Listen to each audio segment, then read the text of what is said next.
Two idiots decided that they weren't going anywhere in life and thought they should go to college to get ahead. The first goes in to see the counselor, who tells him to take math, history, and logic. What's logic? The first idiot asks. The professor answers by saying, "Let me give you an example. Do you own a weed eater?" "I sure do."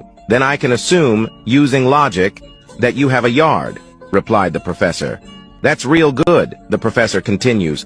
"Logic will also tell me that since you have a yard, you also own a house." Impressed. "Amazing! And since you own a house, logic dictates that you have a wife." "That's Betty May. This is incredible." The Idiot is obviously catching on. "Finally, since you have a wife, logically I can assume that you are heterosexual," said the professor. "You're absolutely right. Why, that's the most fascinating thing I ever heard. I can't wait to take that logic class." The idiot, proud of the new world opening up to him, walks back into the hallway where his friend is still waiting. "So what classes are you taking?" asks the friend. "Math, history, and logic," he replies. "What in tarnation is logic?" asked his friend. "Let me give you an example. Do you own a weed eater?" he asked. "No," his friend replied. "Gay." One day a florist went to a barber for a haircut. After the cut, he asked about his bill, and the barber replied, "I cannot accept money from you. I'm doing community service this week." The florist was pleased and left the shop. When the barber went to open his shop the next morning, there was a thank you card and a dozen roses waiting for him at his door.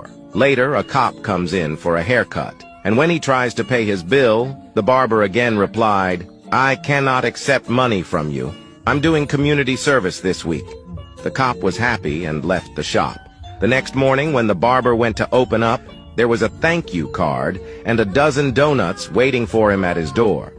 Then a member of parliament came in for a haircut, and when he went to pay his bill, the barber again replied, "I cannot accept money from you. I'm doing community service this week." The member of parliament was very happy and left the shop. The next morning, when the barber went to open up, there were a dozen members of parliament lined up waiting for a free haircut. And that, my friends, illustrates the fundamental difference between the citizens of our country and the politicians who run it. Three women die together in an accident and go to heaven. When they get there, St. Peter says, "We only have one rule here in heaven.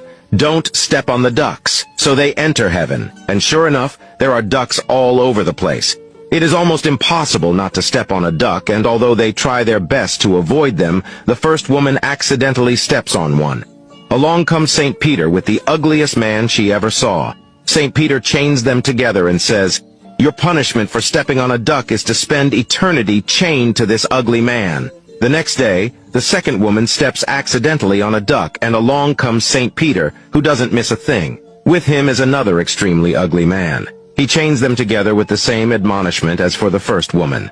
The third woman has observed all this, and not wanting to be chained for all eternity to an ugly man, is very, very careful where she steps. She manages to go months without stepping on any ducks. But one day St. Peter comes up to her with the most handsome man she has ever laid eyes on. Very tall, long eyelashes, muscular.